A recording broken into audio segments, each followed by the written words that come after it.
is Kedar, and this my question to you, Mr. Naik, is that the laws that govern the universe have not changed from the time the universe was created. They were always there since the creation of the universe.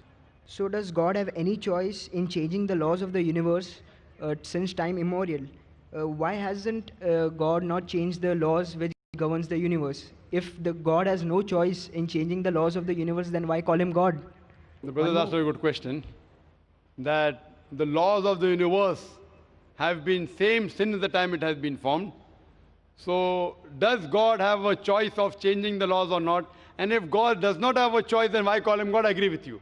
It is God's choice that he does not want to change. That's the reason he hasn't changed. He should not follow your choice.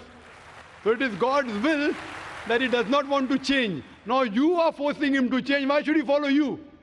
If God wants to change, he can easily change. But Allah says in the Quran, in Surah Rum, chapter number 30, verse number 30, that follow the nature of the law. So this is God's law.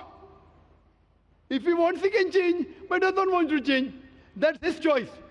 Now you will tell him that, okay, that God, he wants to make the sun rise from the east and set in the west. The challenge is you, can you make the sun rise from the west and set in the east? The answer is no.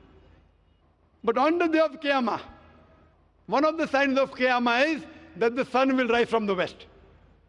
To show that if God wants, he can do it. So on the day of judgment, Qiyamah, that will happen. How will it happen? Allah Alam. So Quran says clearly in Surah Fatir, chapter 35, verse number 1, that Allah has power over all things. That he has power over all things. But Allah does things which he wants. And he does godly things. Hope that answers the question, brother. Thank you.